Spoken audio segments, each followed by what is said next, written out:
નમસ્કાર BS9 TV ન્યૂઝમાં આપનું સ્વાગત છે। હું છું આપની સાથે જાસ્મીન। તો હાલ BS9 ટીવી ન્યૂઝની ચેનલ પહોંચી ગઈ છે મૂળી તાલુકાનું ગઢડા ગામ ખાતે। તો ત્યાંના જે સ્થાનિકો છે તેમની શું પરિસ્થિતિ છે તે જાણવાનો આપણે પ્રયાસ કરીશું। તમારા ગામમાં કેવો વિકાસ થયો છે? વિકાસ તો બેન થયો છે, નથી થયો એવો ઘણા પ્રશ્ન પડ્યા છે। નથી થયા એના હોતી ઘણા પ્રશ્ન પડ્યા। હા, રોડ રસ્તા પાણીની કેવી સુવિધા? રોડ રસ્તા તો કે એક ગામની બાજુમાં કે ગમે રોડ બધા ખરાબ જ છે। હા, કોઈ વસ્તુ સારી નહીં। પાણીની તો ફૂલ પ્રોબ્લેમ છે।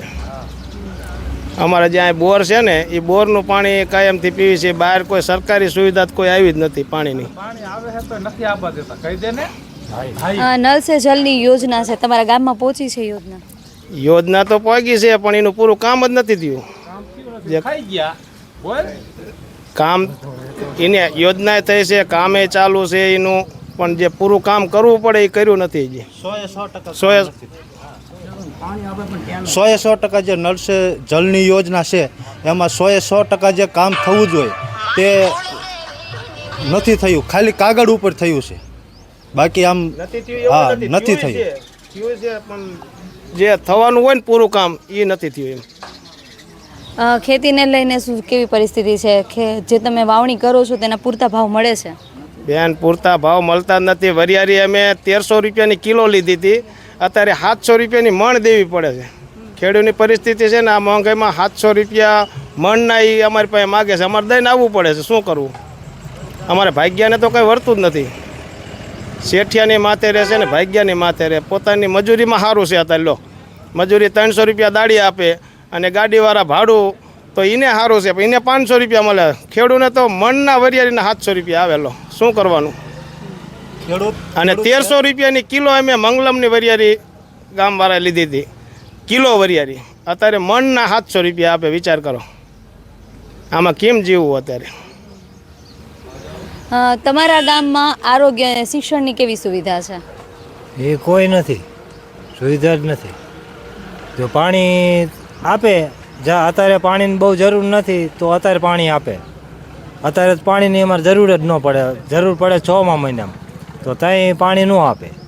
અત્યારે 5 દી આપશે ને પાછા બંધ કરી દેશે। તમારા છોકરા સ્કૂલે જાય છે? હા, સ્કૂલે ના નોકરી અમારા છોકરા ભણ્યા જ નથી। 4 ચોપડી ભણીને ગામમાં ભણીને ઉતરી ગયા।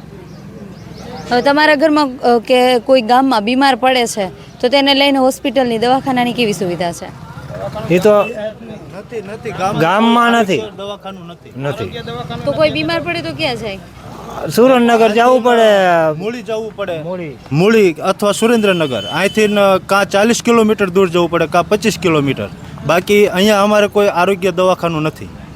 તમે કોઈ દિવસ રજૂઆત કરી છે ને લઈને? હા, ઘણી બધી રજૂઆત કરી પણ કોઈ સાંભળતું જ નથી। તાલુકામાં TDO સાહેબને, મામલતદાર સાહેબને બધાને રજૂઆત કરી પણ કોઈ સાંભળતું નથી। આમ તો બધે ગવર્મેન્ટે એક્સેલન્ટ સ્કૂલ બનાવી છે, તમારા ગામમાં કેવી સરકારી શાળાની સુવિધા કંઈ જ નથી? સરકારી શાળા છે પણ એવી બહુ ખાસ સુવિધા નહીં, ખાલી 8 ધોરણ સુધી છે, પછી 8 થી 9મું ધોરણ ભણવા પણ બહાર જવું પડે છે। બરાબર? તમે ખેતી કરો છો, તમારી આવનારી પેઢી છે એને ખેતી કરાવશો તો શું કરે? બીજું શું કરવું કહો? ભણેલા જ છીએ નહીં એટલે અમારે ખેતી જ કરવી પડે, ખોટ આવે કે લાભ થાય। બરાબર? ભાવમાં જો 750 ને 800 ને એવા વરિયાળીના છે, ભાગ્યું વાડી રાખવી। અમારે 5-5 વીઘા જમીન છે, ઢોરાનું ને એનું સરકારમાં બદલાય ને અને કંઈક વરી સુવિધા મળે તો ભલે। તમને શું લાગે આ વર્ષે કોની સરકાર આવશે? આ વખતે કોંગ્રેસની।